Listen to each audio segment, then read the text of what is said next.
네, 뉴스타트 3부로 이어가겠습니다. 중동 상황부터 짚어보겠습니다. 트럼프 대통령이 오는 11일 이란과의 첫 대면 협상에 대해서 매우 낙관한다고 말했습니다. 호르무즈 해협 개방에 걸림돌이 되고 있는 이스라엘의 레바논 공격도 줄어들 거라고 장담했는데요. 워싱턴 연결해 보겠습니다. 홍상희 특파원, 11일 파키스탄 이슬라마바드에서 미국과 이란이 첫 회담을 앞두고 있는데 트럼프 대통령이 첫 협상에 대해서 기대감을 보였다고요?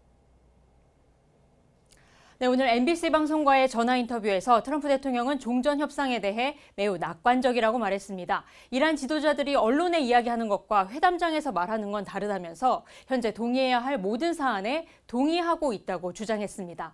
이란은 정복을 당했고 군대가 없다면서 합의하지 않으면 매우 고통스러울 거라고 강조했는데요. 협상과 공격 가능성, 양면 전략을 또 구사하고 있는 건데 이란의 군사적 능력을 제거했다는 지난 1일 대국민 연설 때와 같은 주장이었습니다. 당시 발언 잠시 들어보시겠습니다. Their navy is gone, their air force is gone, their missiles are just about used up or beaten. We are systematically dismantling the regime's ability to threaten America or project power outside of their borders. 이스라엘의 레바논 공격으로 호르무즈 해협이 여전히 개방되지 않고 있는 상황에 대해서도 언급했습니다. 트럼프 대통령은 네타냐후 총리와 통화를 마쳤고 이스라엘이 레바논 공격을 자제할 거라고 말했습니다. 아야톨라 알리 하메네이 사망 40일째를 맞아 모즈타바 하메네이 이란 최고 지도자는 성명을 내고 호르무즈 해협 통제 수준을 새로운 차원으로 격상시키겠다고 밝혔습니다. 침략자들이 저지른 행위에 대한 책임을 끝까지 묻겠다면서 피해 배상과 순교자들의 피해 대가를 반드시 청구할 거라고 강조했습니다. 네, 나토에 대한 압박도 계속 거세지고 있는 것 같습니다. 네, 이란과의 휴전 이후에도 트럼프 대통령은 북대서양 조약기구 나토에 대한 비판과 함께 행동을 촉구하고 있는 모습입니다. 오늘 SNS 트루스 소셜에 올린 글을 보면 트럼프 대통령은 나토는 압력을 가하지 않으면 아무것도 이해를 하지 못한다라는 비판을 했습니다. 로이터 통신은 트럼프 대통령이 유럽 주둔 미군 일부를 미국으로 철수하는 방안도 참모들과 논의했다고 보도했는데요.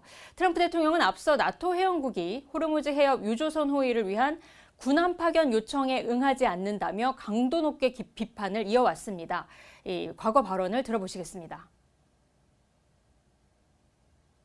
NATO's a paper tiger. We didn't need them, obviously, because they haven't helped at all.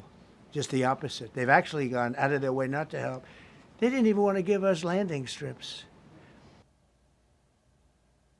로이터 통신은 트럼프 대통령이 나토 유럽 동맹국에게 호르무즈 해협에서의 구체적인 지원 약속을 해달라고 요구했다고 보도했습니다.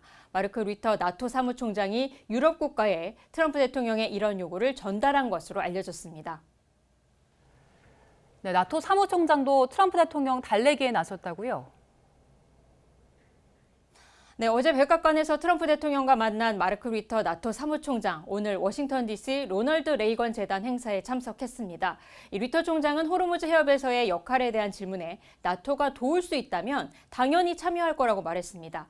하지만 나토가 역할을 하더라도 단계적으로 진행해야 한다고 덧붙였는데요. 루터 나토 사무총장의 말을 들어보시죠.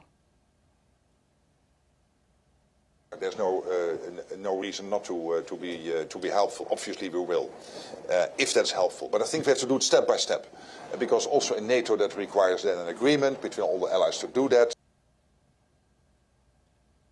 루터 사무총장은 전쟁 초기 나토 회원국의 미국 지원이 다소 느렸지만 그건 트럼프 대통령이 대이란 군사작전을 동맹국에게 미리 알리지 않았기 때문이었다고 설명했습니다. 그러면서 지금은 대부분 동맹국들이 기지와 물류 지원 등 트럼프 대통령의 요구에 응하고 있다고 강조했는데요. 나토 동맹국들은 공정한 파트너십에 기반한 대서양 동맹으로의 전환을 인식하고 있다는 말도 했습니다. 이 발언도 들어보시겠습니다. Allies recognize, and I recognize, we are in a period of profound change in the transatlantic alliance. This is a move from unhealthy codependence to a transatlantic alliance grounded in true partnership. 트럼프 대통령의 불만을 달래기 위한 의도의 발언으로 보이는데요. 이 나토는 호르무즈 해협의 해군 파견을 검토하고 있는 것으로 알려졌습니다. 루이터 사무총장은 또 북한과 중국, 러시아도 이란과 협력하고 있다면서 나토 동맹국뿐 아니라 미국의 동맹인 한국과 일본, 호주도 협력을 해야 할 거라고 덧붙였습니다. 지금까지 워싱턴에서 전해드렸습니다. 이런 불안한 휴전 속에 중국군이 핵 공격 대응 훈련 장면을 공개했습니다. 미국, 이스라엘의 이란 핵시설과 원전 공격을 의식한 걸로 보입니다. 베이징에서 강정규 특파원입니다. 머리부터 발끝까지 방호복으로 감싼 요원들이 방사능을 측정합니다. 오염 구역이 정해지자 검사소와 제독 부스가 들어섭니다. 지상 탐지 로봇과 공중 정찰 드론도 투입됩니다. 在如今的训练中，以常态融入机器人、无人机、抵近侦察系统等新型装备，用科技赋能防化保障。 중국 관영 CCTV가 화생방 공격 대비 훈련 영상을 대거 공개했습니다. 타이완을 담당하는 동부전구, 연안의 여러 원자력 발전소도 작전지대로 둔 곳입니다. 특히 타이완에서 불과 160km 떨어진 푸칭 원전은 미국 무기 하이마스의 사정권 안에 듭니다. 对于我们的体能和技能都是有着双重考验，突出强化水陆协同、岸海联动等核应急能力。 최근 산악지대의 비밀 핵시설을 확장한 거로 알려진 스촨성에서도 비슷한 훈련이 벌어졌습니다. 미국, 이스라엘이 이란의 핵시설과 원전을 잇따라 타격한 시점과 맞물렸습니다.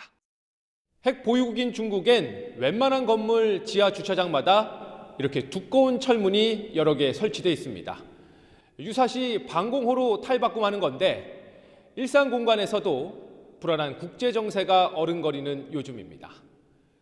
베이징에서 YTN 강정규입니다. 조현 외교부 장관이 아바스 아라그치 이란 외교장관과의 전화통화를 통해 호르무즈 해협의 안전한 통항을 강조하고 특사 파견도 추진하기로 했습니다. 조 장관은 우리 시간으로 어제 저녁 아라그치 장관과의 통화에서 미국과 이란 간의 휴전에 합의하고 이를 통해 호르무즈 해협에서의 통항 재개를 위한 계기가 마련된 것을 환영한다는 입장을 전했습니다. 또 양측 간의 협상이 성공적으로 타결돼 중동 지역의 평화와 안정이 조속히 회복되기를 바란다고 밝히기도 했습니다. 이와 함께 휴전을 계기로 호르무즈 해협 내 우리 선박을 포함한 모든 선박의 자유로운 항행이 신속하고 안전하게 재개될 필요성을 강조했고요. 이란 내 우리 국민 안전에 대해서도 계속 신경을 써줄 것을 당부했습니다.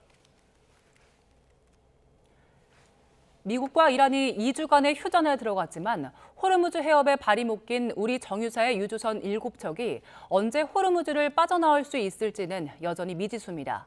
양기욱 산업통상부 산업자원안보실장은 어제 중동 상황 대응본부 브리핑에서 이란, 미국과의 협의는 외교부가, 선사들과의 논의는 해양수산부가 담당하고 있는데 지금까지는 호르무즈 해협 상황과 관련해 특별히 진전된 내용은 전달받지 못했다고 밝혔습니다. 이어 호르무즈 해협은 지금도 일부 배들이 통항하는 걸로 알고 있다면서 어떤 배들이 통항하는지는 공식적으로 파악되지 않았다고 설명했습니다. 네, 오늘부터 적용될 석유 제품 공급가의 3차 최고 가격이 2차 때와 같은 수준으로 유지됩니다. 정부는 미국과 이란의 휴전 소식으로 국제 유가가 급락한 데다 민생 물가에 미칠 영향을 고려해서 동결을 결정했다고 밝혔습니다. 손효정 기자의 보도입니다. 정유사가 공급하는 석유 제품의 가격 상한선이 앞으로 2주 동안 동결됩니다. 휘발유는 리터당 1,934원, 경유 1,923원, 등유 1,530원으로 2차와 같은 가격으로 세 번째 최고 가격이 고시됐습니다. 그동안 고공행진하던 국제 유가가 전격적인 휴전 소식에 한풀 꺾인 점이 이번 결정에 영향을 미쳤습니다. 유가는 미국과 이란의 휴전 발표로 하루 만에 10% 이상 급락했는데 정부는 안정세로 보긴 이르지만 하락분을 일부 반영했다고 설명했습니다. 휘발유와 달리 국제 경유와 등유 가격은 크게 올랐지만 민생 안정 측면에서 공급가가 동결됐습니다. 경유는 화물차 운전자나 농어업인 등 생계형 수요자가 많고 등유 역시 취약계층 부담이 커지는 점을 고려했습니다. 정부는 이번 조치로 휘발유는 20원, 경유 300원, 등유는 100원가량 인하 효과가 있을 것으로 추산했습니다. 다만 공급 가격이 유지되는 만큼 주유소에서 소비자가 체감하는 가격 변화는 크지 않을 전망입니다. 정부는 앞으로 국제 유가 추이에 따라 최고 가격제를 운용할 방침이지만 전쟁 상황을 예측하기 어려워 구체적인 방향성은 제시하지 않았습니다. 또 최고 가격제 시행 이후 주유소 4,800여 곳을 특별 점검한 결과 사재기나 가짜 석유 판매와 같은 불법 행위 85건을 적발했다고 밝혔습니다. YTN 손효정입니다.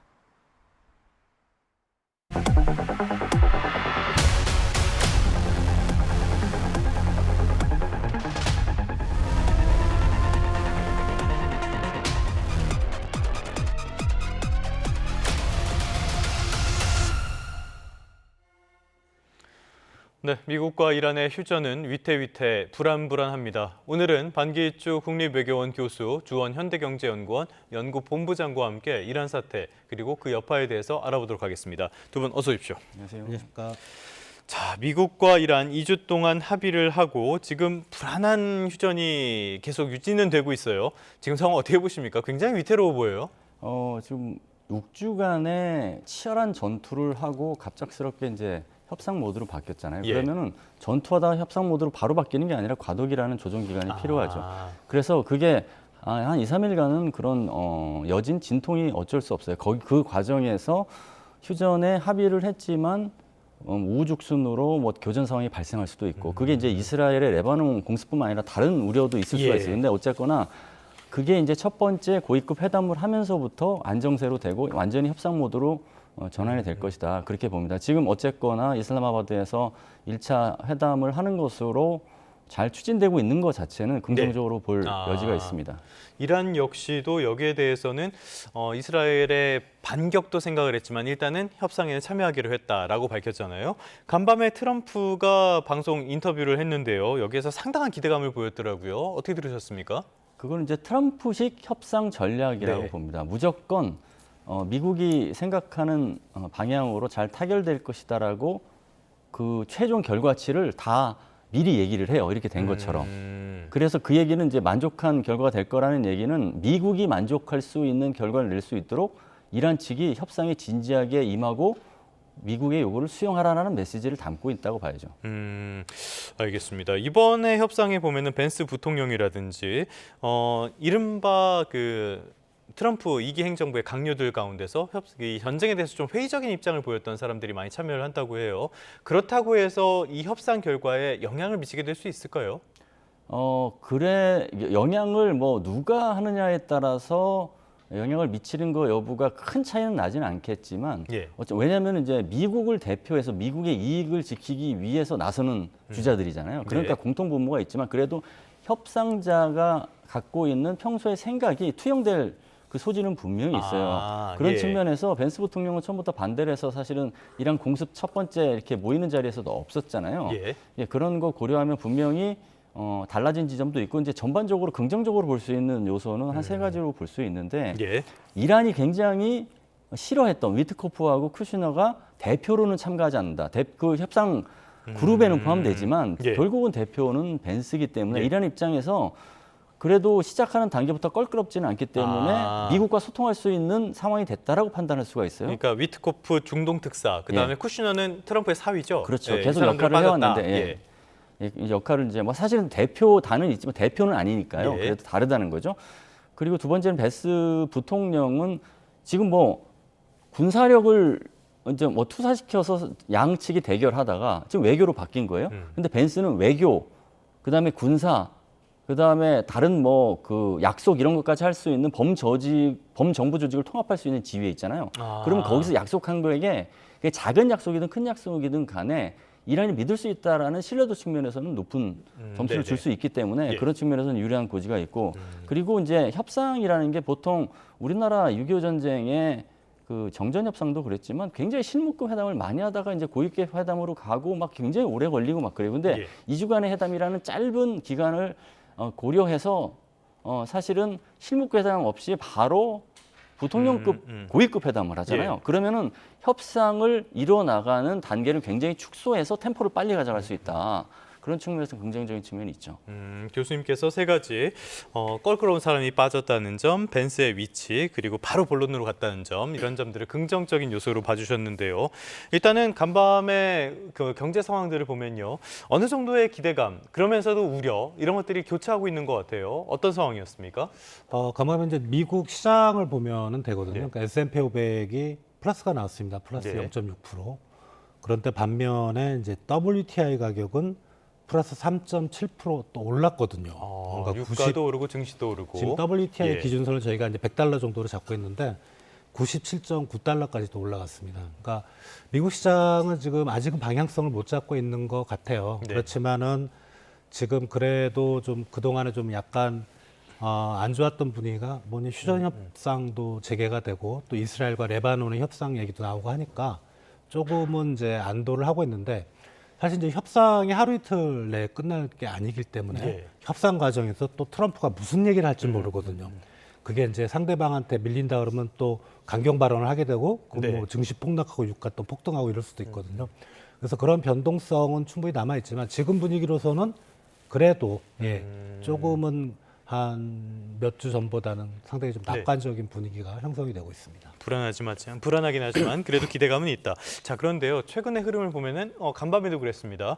장 초반엔 약세를 기록을 했고요. 트럼프의 발언 같은 것들은 별로 영향을 미치지 않다가 이스라엘 쪽의 반응이 나온 다음에 증시가 반등을 하는 그런 모습들이 연출이 됐거든요.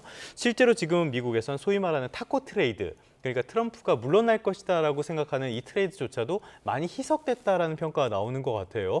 그러니까 시장에서 트럼프의 말을 더 이상 신뢰하지 않는다 이렇게 봐야 되는 겁니까? 신뢰하지 않는 정도를 넘어서 이제 청개구리를 보고 있습니다. 트럼프 말에 아니, 반대로 반대로 할 거다. 예. 예.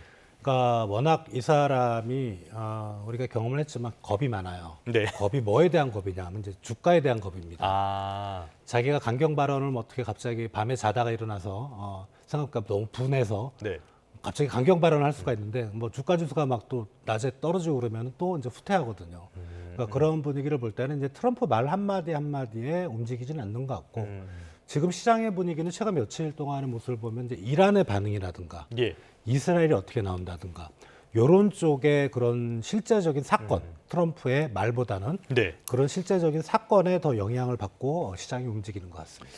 자, 말씀해 주신 것처럼 지금 미국 언론들의 보도 역시도 트럼프의 발언을 고지고대로 전하는 발언은 우리나라보다 훨씬 적다, 이런 보도량이 적다는 얘기까지 하더라고요. 자, 그렇기 때문에 이스라엘의 대응 이런 것들이 훨씬 더 중요할 것 같은데요. 이스라엘이 통제가 안 되는 듯 레바논을 막 때리더니 간밤에는 레바논 정부와 직접적인 협상을 시작하겠다 이렇게 공식 선언을 했다고 해요. 이거 전망은 어떻게 봐야 됩니까?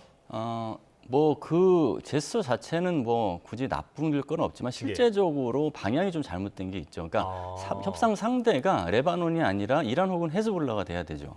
사실. 그러니까 레바논 정부가 아니라 그렇죠. 직접 당사자들이 해야 된다. 레바논은 피해자라고 자꾸 얘기를 하고 있고 예. 레바논 남부에서 주로 활동하는 헤즈볼라이긴 하지만 레바논은 피해 받았다고 하면서 지금 헤즈볼라하고 선긋기하는 상황에서 헤즈볼라나 이란이 보기에는 레바논 정부하고 이스라엘이 연대를 해서 이란과 헤즈볼라를 더 구석으로 몰아세운다 이런 식으로 될 수 있잖아요.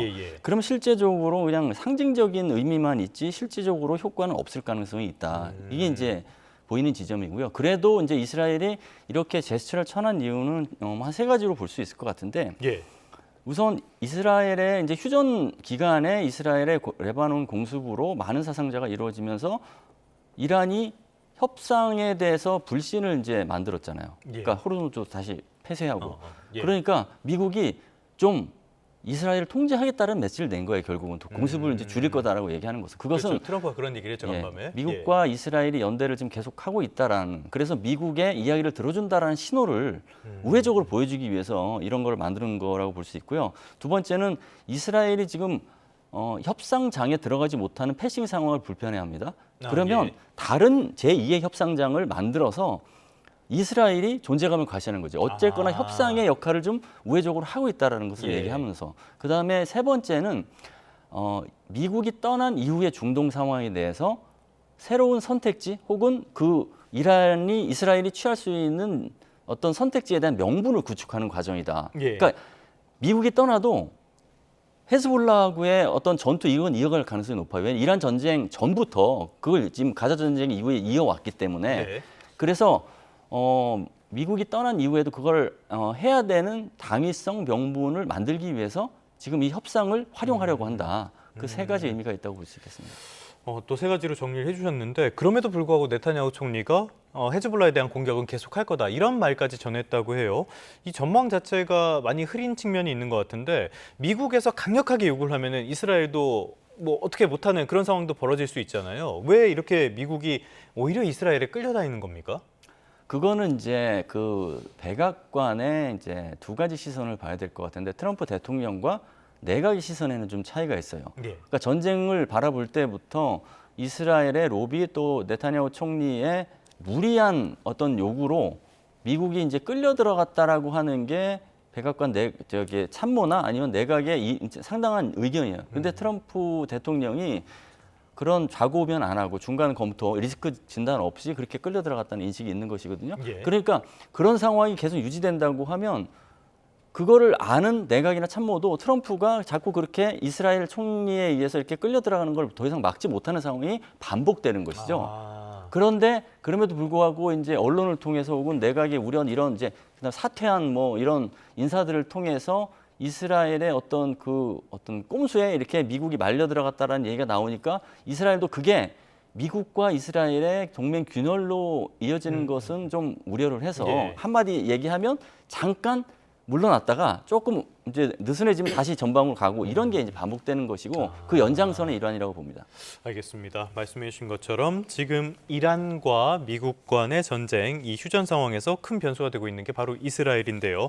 이번에는 미국의 경제 상황 한번 살펴보도록 할까요? 간밤에 미국의 경제 지표가 나왔는데요. 먼저 첫 번째로는 물가 지표, 그다음에 성장률 지표가 두 가지가 나왔습니다. 물가 지표는 2월 소비자, 개인 소비 지출 PCE 지표였는데요. 높게 나왔어요. 예, 그러니까 2.8% 전년동월 대비 나왔는데 우리가 이제 연준의 금리 정책의 결정선이 2%거든요. 그 2.8이면 상당히 높은 거고 또 여기서 이제 에너지 부분을 뺐을 때 에너지하고 농산물을 뺀 거를 근원 PC 물가 지수라고 하는데 그건 3%가 나왔습니다. 높게 나왔네요. 그리고 더구나 중요한 건 2월 달은 전쟁 이전이거든요. 그러니까 3월 달에 전쟁이 시작됐고 이제 에너지 가격이 올라가면은 사실 이제 3월 PC, 그러니까 개인 소비 지출 물가 상승률은 더 높이 올라갈 수가 있다고 생각이 되고요. 그리고 이제 미국의 4분기 경제 성장률이 이제 확정치가 나왔죠. 저번에 잠정치에서 전기 대비 연율 0.7%로 일단 발표가 됐는데 이게 0.5로 떨어졌습니다. 그러니까 떨어진 이유가 역시 이제 연방정부 셧다운이 가장 컸고요. 그래서 미국 경제는 4분기에 좀 뭐 연방정부의 어떤 예산이 통과 안 되면서 지출이 안 되면서 상당히 좀 어려울 거라고 예상들을 했는데 그래도 플러스는 나와서 다만 이거를 우리가 이제 저성장 고물가, 물가 상승률이 생각보다 높고 성장률이 또 떨어졌잖아요, 조금. 그거와 연결시키기는 좀 무리가 있다. 왜냐하면 이게 이번 전쟁으로 석유로 가격이 올라가면서 그게 이제 스태그플레이션으로 가는 게 아닌가라는 우려인데 요 발표된 지표는 전쟁 이전에다 지표입니다. 그렇지만 이제 앞으로 가능성은 뭐 미국 연준도 그렇고 IMF도 그렇고 계속 미국 경제에서 경고는 하고 있거든요. 그래서 스태그플레이션의 가능성, 그러니까 성장률이 떨어지고 물가 상승이 높아지는 그럴 가능성은 좀 더 지켜봐야 될 것 같습니다. 자, 지켜봐야 된다고 말씀을 해주셨는데요. 실제로 4분기의 GDP 증가율이 0.5%였던가요? 이게 전분기 4.4%에서 이렇게 떨어진 거잖아요. 그 다음에 지금 물가 상승률을 보면은 휘발유 가격이 갤런당 4.166달러까지 올랐습니다. 굉장히 급하게 오르고 있는데 그러면 3월 이후의 지표는 더 안 좋아질 게 명확한 상황 아닙니까? 오늘 밤에 우리나라 시각 오늘 밤에 이제 3월 소비자 물가 지수가 나옵니다. 미국에. 그걸 이제 전쟁으로 인한 영향이 들어가는 거죠. 그런데 이제 2월 소비자 물가 상승률이 전년동월 대비 2.4%였거든요. 이것도 뭐 기준선 한 2% 정도 보는데 높은 상황인데 지금 말씀하신 휘발유 가격이 그 정도라면 한 1년 전 대비 한 30%? 그렇죠. 30%인데 이게 미국의 소비자 물가 지수에서 그 에너지 관련 상품이 차지하는 비중이 한 6에서 7% 정도 됩니다. 근데 이게 30%보다는 좀 전반적인 에너지 가격은 상승률은 떨어지겠으나 대충 그렇게 계산을 해도 소비자 물가에 최소한 1.5%포인트는 올라가는 영향이 있거든요. 그러면 2.4에다 1.5를 더하면 4%인데 예. 4%까지는 안 갈 것 같고 최소한 3%는 훨씬 넘어갈 것 같은. 그럼 이 정도면은 상당히 경고등이 켜지는 예. 겁니다. 그러면 이제 미국 연준의 어떤 FOMC 이번 달 말에 있는데 그것도 그렇고 트럼프도 약간 주춤할 것 같아요. 그러니까 결국은 물가 상승률이 올라가면 연준이 이제는 좀 상당히 매파적으로 간다? 그러면은 어떻게 되면은 미국 주가가 하락할 가능성이 있거든요. 네. 그러니까 트럼프가 상당히 우려하는 게 지금 물가고 뭐 교수님도 계속 얘기하셨지만 결국은 물가를 안 잡으면 11월 중간 선거는 당연히 지금 상황에서도 패하지만 더 크게 패할 수 있다. 그게 이제 트럼프 가장 싫어하는 부분입니다. 중간선거 이제 7개월 남았는데 이미 하원 쪽은 거의 민주당에 넘어가는 것이 아니냐 이렇게 보고 있고 상원도 수입될 가능성을 제기를 하고 있는 상황이니까요. 트럼프가 몸이 달 것 같긴 합니다. 이렇게 몸이 단 배경 가운데 하나일까요? 어떻게 보면은 그 짜증이 이렇게 나오는 것 같기도 한데 나토 쪽에 굉장히 화풀이를 하고 있어요. 지금 나토 쪽에서 미군을 철군하는 방안도 참모들과 논의했다 그러는데 어떻게 전망을 하십니까? 지금 트럼프 2기잖아요. 예. 그러니까 트럼프 1기 당시부터 사실은 트럼프 대통령은 나토에서 떠나기를 원했죠. 근데 이제 그게 사실 제도적으로나 그다음에 이 절차적인 측면에서 만만치가 않아요. 그래서 사실은 다른 카드를 이제 써왔던 건데 가장 불만이었던 요소로 이제 지적됐던 나토 회원국의 무임승차, 그다음에 무역 불균형 문제, 유럽의 무역 불균형 문제를 이제 이 트럼프 2기 때는 반드시 해소하겠다고 하면서 들고 나온 카드가 결국은 나토 회원국의 GDP 대비 5% 국방비 증액 그걸 받아냈습니다. 그다음에 관세 협상을 통해서 이제 사실은 이제 많은 것을 또 받아내고 있고 확약을 받았고 그게 이제 해결이 된 거예요, 사실. 그러면 이제 완전히 뭐 나토에 대해서 믿느냐? 그건 아니죠. 이제 나토와 유럽에 대한 불신은 여전하기 때문에 그것을 국방부 전략서와 국방 전략서에 담아냈는데 유럽하고는 이제 사실상 결별하겠다는 식의 트럼프식 몰로주의를 이제 발표를 했어요. 그게 이제 서방부 전략이고 그 얘기는 뭐냐면 유럽하고 이제 미국은 이제 분리를 한다라는 인식을 이제 담아낸 것이거든요. 그런 인식하에 이란 전쟁이 있는데 나토가 어떻게 보면 미국 트럼프 대통령의 최종 나토에 대한 인식을 가늠하는 어떤 시험대가 된 거예요.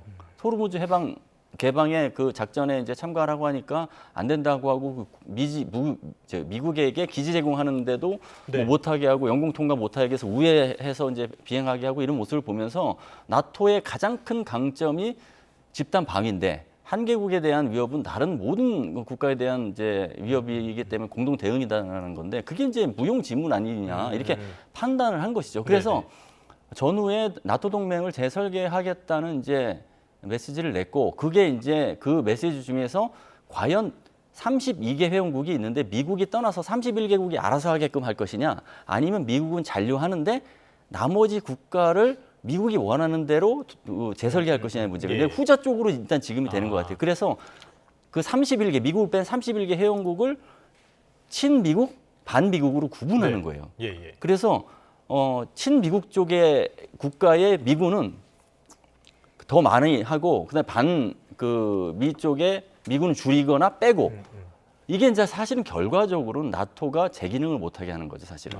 왜 나토가 나토 A가 있고 B 그룹이 있다고 하면 그건 집단 방위가 아니잖아요. 그렇죠. 그래서 사실은 나토가 지금 굉장히 1949년 이후에 오래된 제도적 동맹인데 최대 위기에 직면한 것은 사실입니다. 77년에 대서양 동맹이 위기를 맞았다. 그런데 반미국은 많지 않을 것 같아요. 반트럼프는 있어도. 그런데 유럽 쪽에서 얘기하는 것들을 들어보면은 합리적인 이야기를 하는 거잖아요. 규약에도 맞지 않는다. 우리가 도와줄 이유도 없다. 이런 이야기를 하는데 그럼에도 불구하고 트럼프가 저렇게 적반하장을 하니까 또 쩔쩔매는 그런 분위기가 있단 말이죠.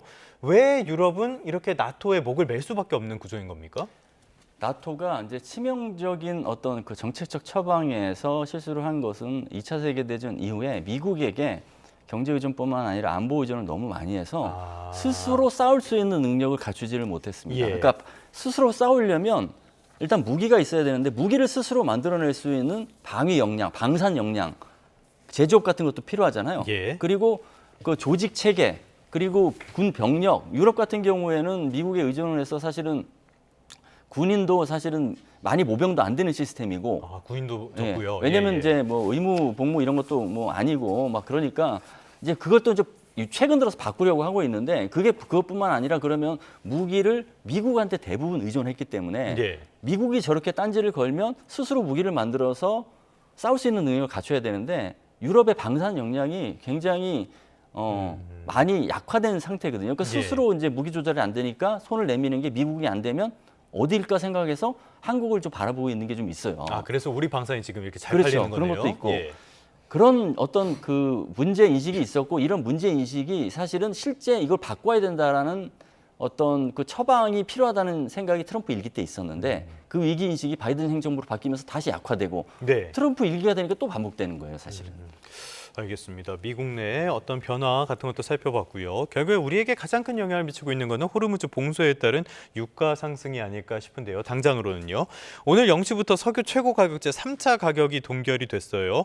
이 정도면은 휘발유값, 경유값 지금보다 더 많이 오르지는 않는 겁니까? 동결이니까 이론상으로는 이제 별로 올라갈 이유는 없는데 저번 주에도 이번 주에 오르기 전에 동결했던 거는 사실 그 전에 들어온 휘발유 경유의 그렇죠. 비중만큼 들어간 거기 때문에 사실 가격은 조금 더 올라갈 수 있어요. 아, 이제부터 들어오는 예. 이제 석유 제품들은 가격이 좀 더 올라갈 수 있으니까요.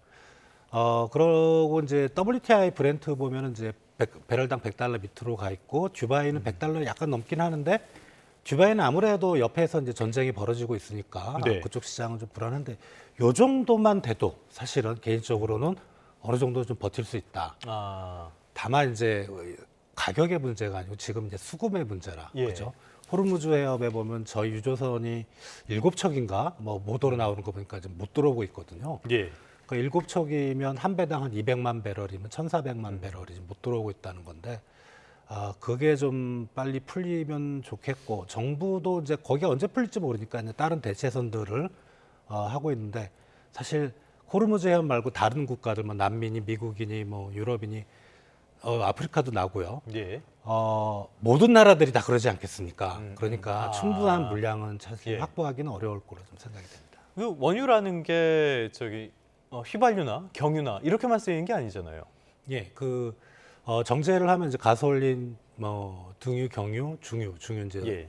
배에 쓰이는 벙커유 그리고 쭉 하면은 이제 나프타라는 게 있거든요. 많이들 이제 들으셨겠지만은 나프타라는 게 쉽게 말씀드리면 모든 플라스틱 제품의 기본이 되는 겁니다. 또 모든 석유화학 제품의 기본이 되고 하다못해 우리 이제 봄이 되면 이제 파종을 해야 되는데 거기에 이제 제초 잡초가 안 자라고 비닐 까는 거, 예, 또 예. 비닐하우스 덮는 거. 또 라면 봉지 최근에 라면 봉지도 비닐이 없다 그러니까 정부에서 뭐 좀 약간 비닐 말고 딴 거 사용해도 된다 뭐 이렇게 또 풀어줬다는 얘기도 있고요. 다른 게 뭐가 있을까요? 쓰레기 봉투가 있죠. 예. 근데 이게 언론에서 보도되는 거와 제가 직접 이제 마트에 가서 좀 확인을 해보면 그렇게까지 물론 이제 동네 편의점에 쓰레기 봉투는 안 판다고 대문짝에 좀 써놓긴 했는데 아직은 조금 여유는 좀 있는 그런 것 같아요. 아직은 여유가 있지만은 조금 더 가면은 문제가 생길 수밖에 없는 상황. 자, 그렇다면 호르무즈가 빨리 열려야 될 텐데요. 지금 이란 쪽에서는 호르무즈 해협의 통행료를 부과를 하겠다. 이걸 아주 공식화한 상태고요. 밑도 끝도 없이 트럼프가 여기에도 우리도 참여할 수 있다. 이런 이야기까지 했습니다. 그런데 오만이라든지 다른 나라들은 이건 말도 안 되는 얘기다. 이렇게 반대를 하고 있잖아요. 이 전망은 어떻게 볼 수 있을까요? 우선 지금 그 2주간의 휴전 기간 동안에 호르무즈 어떤 개방이냐 폐쇄냐 이것을 어떤 식으로든 지금보다는 나은 식으로 진척을 시켜야 되는 것은 맞죠. 예를 들면 레바논 상황으로 인해서 개방됐던 호르무즈가 일시 개방됐던 호르무즈가 다시 폐쇄되고 이게 반복되고 있잖아요. 그게 아니라 지금 2,200여 척이 묶여 있는데 뭐 15척 너무 적은 숫자인데 어쨌거나 지금 풀고 그다음에 그게 이제 안정화되면서 척수를 늘리는 방향으로 해서 그게 이제 협상의 동력을 살리는 아이템으로 잘 관리를 하는 게 일단은 필요하고요. 그리고 공동 관리든 아니면 이러한 군의 이제 단독 관리든 사실은 그것은 근본적인 처방은 아니고 지금 휴전과 종전으로 가는 과정에서 협상 동력을 즉 협상 메커니즘으로 사용하기 위한 일시적인 처방이라고 봐야 된다. 지금 물론 이란은 호르무즈 해협의 장악이 핵무기 가진 것보다 더 파괴력이 있다는 것을 인식을 했어요. 그러니까 국제사회를 볼모로 이란의 목소리를 높여서 미국을 지금 그 전선에서 후퇴시키게 만드는 요소가 가장 강력한 무기가 호르무즈 해협 장악이었다는 걸 알기 때문에 이걸 안 놓으려고 할 겁니다. 그렇지만 결과적으로 이게 이제 미국하고의 협상, 그다음에 국제사회가 나서서 단기적으로는 그것을 이해는 해줄 수 있지만 근본적으로 종전이 되면 국제사회의 국제해협인 호르무즈 해협을 반납해야 된다라는 식으로 그 방향성이 설정돼야 되는 그런 게 이제 휴전 협상 기간의 목표 중 하나야 된다 그렇게 봅니다. 이렇게 통행료를 부과하는 거는 국제법 위반이잖아요. 위반이죠. 그러니까 유엔 해양법 협약에도 이제 위반이고 이게 뭐 유엔 해양법 협약에 이란이 뭐 비준을 안 했다. 뭐 예를 들어 뭐 동의를 했는데 비준을 안 했다. 그러면 어쨌거나 동의를 했으면 그 국제협으로서 인식을 한 거거든요, 결국은. 궤변에 불과하다는 거네요. 그렇죠. 그거는. 그러니까 비준을 안 했다 하더라도 그리고 관습법적으로 오랫동안 국제협으로 써왔기 때문에 그 국제협이라는 것은 통과 통항권입니다. 연안국에 뭐 이란이 판단을 해서 뭐 된다 안 된다가 아니라 빨리 통과하면 된다라는 모든 그 국가가 갖고 있는 권리거든요. 그걸 지켜줘야 됩니다. 알겠습니다. 호르무즈 해협 우리에게 굉장히 중요한 곳인데요. 여기서 뭐 또 영향을 미치는 게 역시 통화 정책 아닐까 싶어요. 말씀해 주신 것처럼 미국의 통화 정책 연말까지 이러다 금리 내릴 수 있겠어. 이런 우려도 커진 상황이고요. 우리도 오늘이 이창용 총재의 마지막 금통위가 예정이 돼 있잖아요. 네. 전망 어떻게 보십니까? 뭐 볼 거 없이 동결이죠. 예. 동결의 총재라는 별명이 있기 때문에 7번 연속 오늘까지 하면 동결이고 근거는 명확합니다. 왜냐하면 이제 경제가 좀 안 좋긴 하지만 추경이 이제 곧 통과될 거거든요. 한 26조 가량 통과가 되면 이게 어느 정도 좀 받쳐줄 거다. 또 수출 쪽에서는 반도체 쪽을 중심으로 수출이 좀 받쳐주고 있으니까 금리를 인하할 상황은 절대 아니다. 그러면 이제 오히려 이제 금리를 인플레이션 때문에 인상을 해야 될 상황이긴 한데 지금 아직 물가 상승률은 아직은 높지는 않습니다. 저희가 3월 물가 상승률이 2.2% 정도, 물론 이제 석유류가 9.9%나 올랐음에도 2.2%로 선방을 했거든요. 근데 이게 시간이 가면 갈수록 올라가긴 하겠죠. 다만 지금 그 지표가 확실히 올라간다는 시그널이 없는데도 마지막 4월 우리 금통위에서 그걸 금리를 올릴 이유는 없죠. 먼저 할 이유는 없다. 그렇죠. 그 공과는 이제 다음 우리 차기 총재한테 넘기면 될 걸로 생각이 됩니다. 근데 차기 총재도 지금 같은 상황이 계속된다면은 이거 금리에 대해서 손대기는 부담스러울 것 같은데요. 이제 차기 총재는 상당히 좀 딜레마. 원래 이제 차기 총재 후보로 올른 신현송 총재에 대해서 매파적인 사람이다라고 얘기했는데 최근에 언론 인터뷰하는 거 보면 상당히 자기는 유연하게 대응하겠다. 꼭 매파로는 안 가겠다. 어떤 경우는 내릴 수도 있다는 시그널인데 말씀하신다시피 물가가 그렇게 높으면 금리 못 내립니다. 근데 금리를 또 올릴 수 있을까? 경제 상황이, 왜냐하면은 이거는 약간 좀 정무적인 판단인데 정부가 대규모로 추경을 26조를 했는데 거기다 대고 금리를 올린다? 추경 효과를 떨어뜨리는 가능성이 찬물을 있거든요. 그냥 확 끼얹어버리는 그러니까 그거는 뭐 잘 알아서 하겠죠. 알겠습니다. 역시 통화 정책은 많은 부분들을 고려해야 되니까요. 앞으로의 흐름도 지켜보도록 하겠습니다. 지금까지 반길주 국립외교원 교수, 주원 현대경제연구원 연구본부장 두 분과 함께했습니다. 오늘 말씀 고맙습니다. 감사합니다.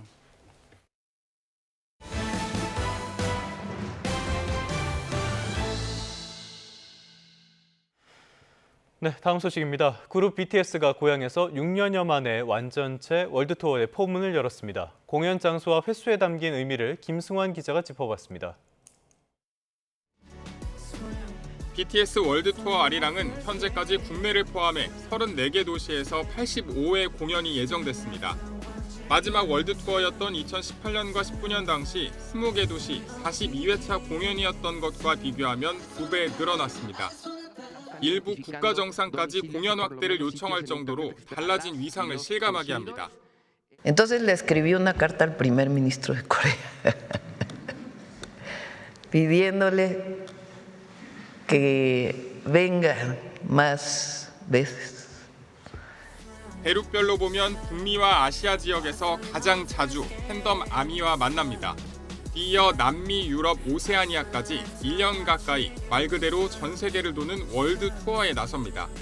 모든 분들을 다 갈 수 없지만 아무튼 최대한 많은 곳에 가서 아미분들을 만나려고 2027년까지 이렇게 좀 유례 없이 길게 국가별로 보면 글로벌 음악 산업의 중심인 미국에서 가장 많은 회차가 예정되어 있습니다.